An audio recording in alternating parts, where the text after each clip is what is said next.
ventana de Castilla-La Mancha. Empezar a cambiar un poco el paradigma que tenemos de las comunicaciones en el centro de la península ibérica. Somos herederos de una red radial generada a partir del siglo XVIII donde todo pasa por Madrid. Claudia Moreno.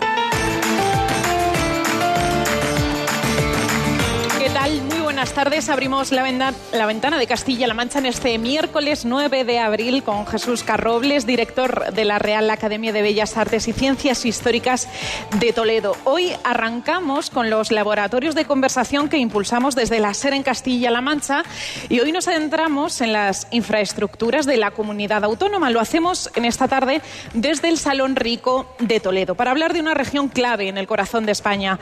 A lo largo de su extenso territorio encontramos una red de comunicaciones que conecta sus pueblos, sus ciudades, que intentan facilitar el desarrollo económico y el social, que es casi tan importante como el primero. Desde la modernización de las carreteras hasta los avances en el transporte ferroviario, pasando por una infraestructura energética o del agua, para tener una tierra cada vez más eficiente. Castilla-La Mancha está en constante evolución, así que acompáñennos en este recorrido para conocer los retos que aún quedan por afrontar.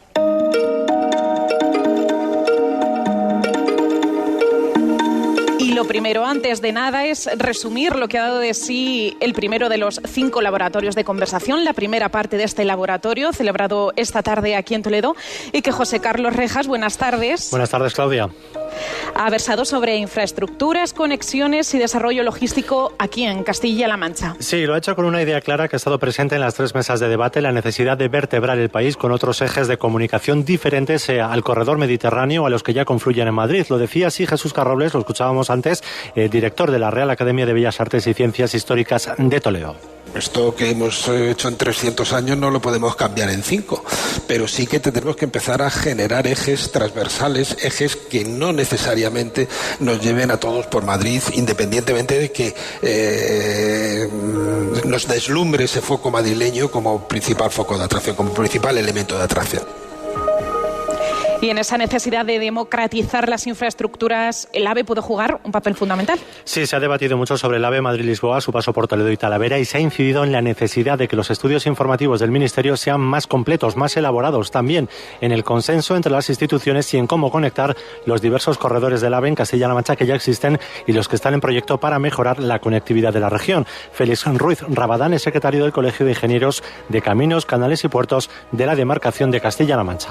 De conectar esta nueva línea de Madrid-Extremadura con la línea Andalucía, lo que también permitiría conectar, porque ya existe un bypass entre la línea de Madrid-Andalucía con Madrid-Valencia, conectarla con la línea Valencia, con lo cual podríamos conectar directamente por AVE sin pasar por Madrid, Toledo, con Cuenca, con Albacete y con Ciudad Real.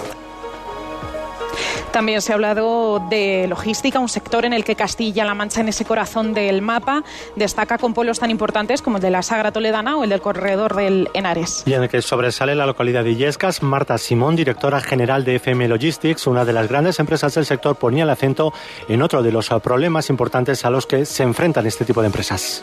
La vivienda para la gente, estamos generando muchísimo empleo, pero yo tengo mucha gente que viene a trabajar de Toledo, de Illescas tenemos muchísima gente y ahora gente que viene de Parla, de Madrid, que le gustaría vivir en la zona, no hay vivienda tampoco. Y suma también la importancia de invertir en redes de energía capaces de soportar la demanda de estas empresas, no solo de la logística, Claudia, sino también de los centros de datos que están llegando ya a Castilla-La Mancha. Pues estos han sido hasta el momento los titulares de la tarde. Gracias, José Carlos. Las 7:24. Nacho Hernando, consejero de Fomento de Castilla-La Mancha. ¿Qué tal? Buenas tardes. Muy bien, muy buenas tardes. Enhorabuena por la iniciativa. Gracias y gracias una vez más por acompañarnos. Segundo año que la llevamos a cabo y segundo año que nos acompaña durante este laboratorio. Infraestructuras, ¿no? Y decía yo al comienzo que es un tema tan amplio. Hablamos de agua, hablamos de ferroviario, hablamos de transporte, hablamos en definitiva de la vida de las personas de Castilla-La Mancha. Sí, hablamos de que todo lo que no sea estar encerrados en casa, innecesariamente, incluso si estamos encerrados en casa, tiene que también ver el que podamos encender la luz o que podamos hacer uso del Internet. Todo es infraestructura, quizá define lo que significa la vida en el siglo XXI y por lo tanto no solamente en lo que respecta a dar una respuesta a las necesidades más básicas de la gente, sino también con lo que tiene que conjugarse, y lo hemos visto de la mano del sector privado, en cuáles son los nuevos retos, a las nuevas oportunidades para que vivamos mejor. Y de ahí que todos podemos pensar en lo que es lo ferroviario o lo que son las carreteras, pero hoy, por ejemplo, para mí es muy importante lo que se ha puesto de manifiesto, que llevamos ya desde hace mucho tiempo detectando que el gran cuello de botella para que Castilla-La Mancha pudiera el día de mañana duplicar su capacidad económica y la generación de empleo, tiene que ver más con el estrangulamiento que hay a día de hoy en la red de transporte energética. Y eso es lo que nos lleva a que yo tengo que recibir a personas que se quieren gastar miles de millones de euros en poner en marcha plantas fotovoltaicas o nuevos parques eólicos por la mañana. Por la tarde recibo a gente que quiere gastarse miles de millones de euros en montar fábricas y en montar logísticas, y ambos tienen un problema en común. No pueden pinchar en la red ni para poner más energía a disposición de las empresas, ni que las empresas puedan hacer uso de la misma. Por lo tanto, a día de hoy, más allá de lo que pueda ser el oleaje de turno que hoy son los aranceles, que mañana puede ser otro nuevo conflicto en otro lugar del mundo, a día de hoy en España, en lo que es la corriente de fondo, lo que más nos tendría que estar preocupando es la infraestructura energética como gran cuello de botella para que podamos el día de mañana tener una economía más competitiva, sueldos mejores, salarios mejores, mejores condiciones de trabajo, y por lo tanto el que eso repercuta en una redistribución de la riqueza que nos permita tener mejores servicios públicos y mayores derechos. Eso entiendo por sus palabras que el gobierno regional lo tiene claro. No sé si cuando suben escalones y llegan al Ministerio de Transportes u otro tipo de carteras también lo tienen claro y comparten el mismo mensaje. Sí, aquí tenemos una cortapisa, que es que la normativa europea no permite dedicar un dinero en relación al PIB superior a un determinado número en mejora de la red de infraestructura, de red de transporte energética, y quizás de la misma manera que con acierto hemos tenido que dar algún golpe encima de la mesa, como por ejemplo con la excepción ibérica, en España tendríamos que dar un golpe encima de la mesa en Bruselas para decir que no podemos permitir seguir con ese estrangulamiento. Aquí a nivel de Castilla-La Mancha, que estamos intentando evitar que si ya acabo de leer una noticia que la región de Murcia dice que la vicepresidenta de Transición Energética está a punto de firmar la muerte del trasvase.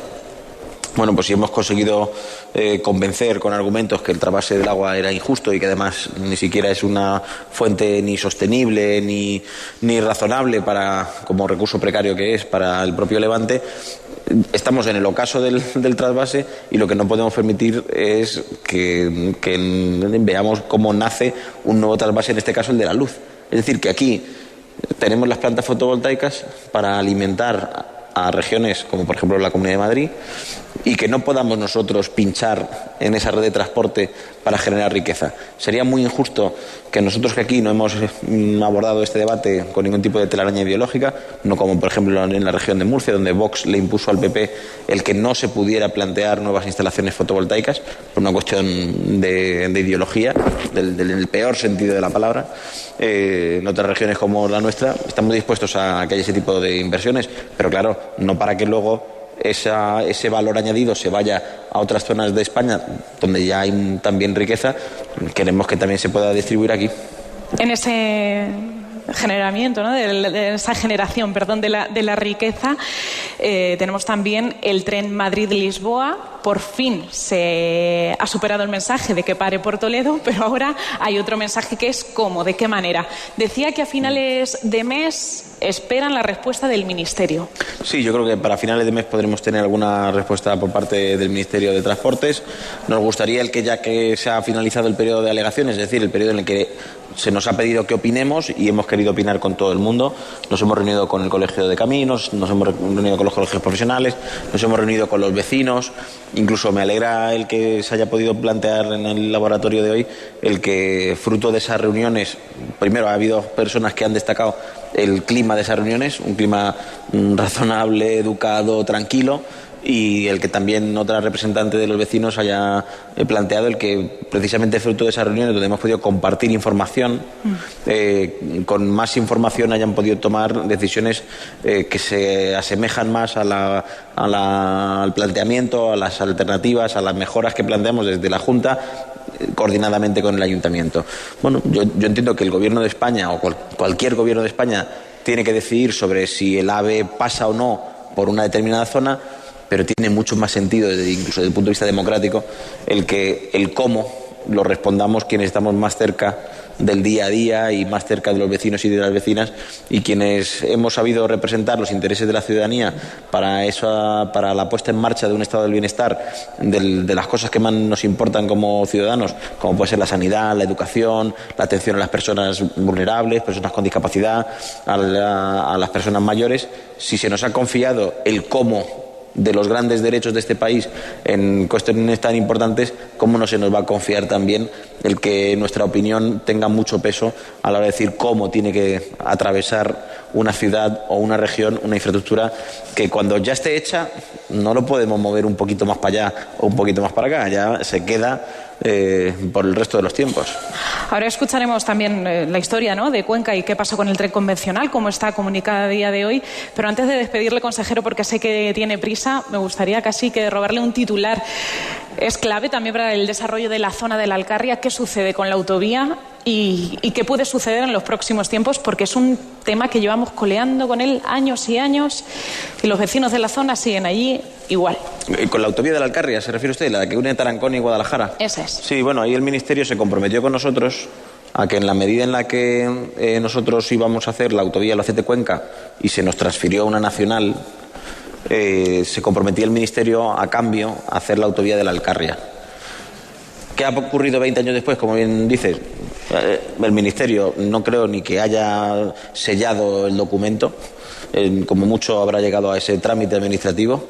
Creo que habrán hasta perdido aquel protocolo que se firmó, porque no han hecho nada más. Entonces lo que nosotros le hemos planteado al Ministerio es: vamos a rescindir ese acuerdo, y la conversación que hemos tenido por parte del Ministerio es que entendían que llevábamos razón y que además nos van a tener que compensar económicamente, porque nosotros sí llevábamos invertidos más de 25 millones de euros entre mantenimiento y redacción de proyectos de una autovía que en su momento se licitó con el gobierno de Barreda y que luego posteriormente con el gobierno de Cospedal, según llegaron, pararon la obra de un telefonazo y encima hubo que indemnizar a las empresas con contratos millonarios. Bueno, yo creo que España a día de hoy está de todas maneras más pendiente de mejorar servicios de atención a la ciudadanía que de grandes infraestructuras. Es un país que no se puede permitir hacer todo a la vez y hemos salido después de un infarto brutal como ha sido el que hemos tenido que sobrevivir toda la ciudadanía y en particularmente las personas trabajadoras después de la crisis económica y después de la crisis del COVID. España como país y su gobierno también se ha centrado más en atender a la vulnerabilidad de las personas y por lo tanto eso ha tomado una prioridad sobre las grandes infraestructuras. ¿Qué es lo que ocurre? Que tenemos que poder negociar con la Unión Europea el que la solidaridad europea vuelva también a estar dirigida no solamente a rescatar a la gente, que para mí siempre va a ser lo prioritario, sino que también podamos mirar un poco de luces largas y pensar sobre cómo las infraestructuras van a poder proyectar el crecimiento de los próximos 100 años. No solo tapar agujeros, sino también una carrera a medio largo plazo. Sí, totalmente de acuerdo. Nacho Hernando, consejero del Fomento, muchísimas gracias una vez más por haber estado aquí con nosotros esta tarde. Muchísimas gracias. Y quiero introducir un asunto más. Vamos a escuchar ahora el testimonio de nuestro compañero de Ser Cuenca, de Paco Auñón, la historia que nos adentra en la provincia conquense, que cuenta tan solo con una estación ferroviaria operativa, la estación de tren Fernando Zóbel. ¿Qué supone esto? ¿Qué ha supuesto que en la provincia se suprimiese ese servicio de tren convencional? A la realidad ferroviaria de la provincia, como digo, nos acerca nuestro compañero Paco Auñón. Cuenca está conectada por tren directo con las grandes ciudades españolas: Madrid, Valencia, Castellón, Albacete, Alicante, Murcia, Ciudad Real, Córdoba, Sevilla, Málaga, Granada, Valladolid, Zamora, Ourense, y la oferta se duplica con enlaces de menos de media hora en las estaciones de Madrid. Una treintena de trenes AVE, Ablo y Albia de Renfe, además de los servicios de las compañías privadas Irio y Uigo, paran cada día en la estación de alta velocidad Fernando Zóbel. Próxima estación Cuenca, Fernando Zóbel. Inaugurada en 2010 por los entonces príncipes de Asturias. líneas. La princesa y yo nos sumamos a la alegría de todos ustedes, de los que han trabajado duro para poner en marcha la nueva línea de alta velocidad Madrid-Cuenca-Albacete. Una estación que registra más de 300.000 usuarios al año, cifra que ha ido subiendo conforme ha aumentado el número de trenes y de destinos. Hasta 2023 se habían registrado 3.400.000 viajeros. Esa es la realidad ferroviaria de Cuenca a día de hoy, pero atrás queda el tren convencional que atravesó la provincia durante el siglo pasado por la línea Madrid-Aranjuez-Cuenca-Utiel-Valencia. El primer tramo, el Aranjuez-Cuenca, entró en funcionamiento en 1885. La conexión completa entre Madrid y Valencia por ese trazado no se realizó hasta 1947. En las décadas siguientes, la línea gozó de un tráfico importante de pasajeros y mercancías. Los Talgo y los Ter hacían el servicio, pero desde los años 80 la línea entró en declive progresivo. La puntilla final llegó en los primeros años de este siglo al no ejecutarse inversiones en el trazado. La estación del tren regional de Cuenca perdió cerca de 180.000 viajeros al año entre 2005 y 2021, un descenso del 90%. Se pasó de cerca de 200.000 a apenas 20.000. Tras el cierre en enero de 2021 del tramo Cuenca-Utiel, finalmente el 19 de julio de 2022 pasó el último tren por esta línea. Quedarme con un recuerdo de la línea, porque entiendo que no va a haber más viajes. Se llegaba a este punto tras el acuerdo alcanzado entre el Ministerio de Fomento, la Junta de Comunidades de Castilla-La Mancha, la Diputación Provincial y el Ayuntamiento de Cuenca para desarrollar el Plan por Cuenca, que cambiaba el tren convencional por un servicio de autobús, además de otras inversiones en los terrenos de Adif, en localidades como Cuenca, Carboneras de Guadalajara o Tarancón. José Luis Martínez Guijarro es vicepresidente primero del Gobierno de Castilla-La Mancha. Era una decisión necesaria, sabemos que es complicada, todo el mundo dice que es algo necesario e imprescindible para que la ciudad de Cuenca cambie también desde el punto de vista urbanístico. Este plan, impulsado por administraciones gobernadas por el PSOE, contó con la oposición de los ayuntamientos de la línea gobernados por el PP, que se unieron en la plataforma Pueblos con el Tren, a la que se sumaron otras asociaciones y entidades defensoras del tren convencional.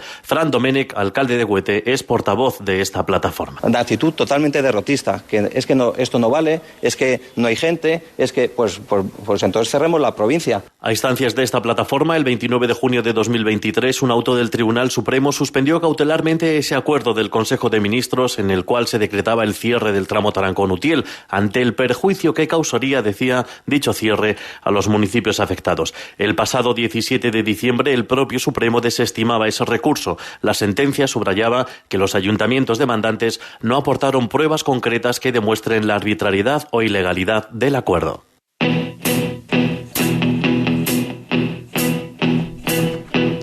Pues aquí seguimos en este laboratorio de conversación. Nada, 10 segunditos. Javier Ruiz, ¿qué tal? Muy buenas tardes. A traerte la última hora de Trump y lo que haya.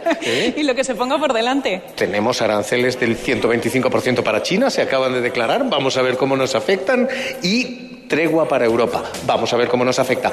Y luego lo demás. Como ves, yo te traigo la última hora, los que tenemos este vicio del periodismo hasta el último minuto. Gracias. Y gracias a todos ustedes. Hasta mañana.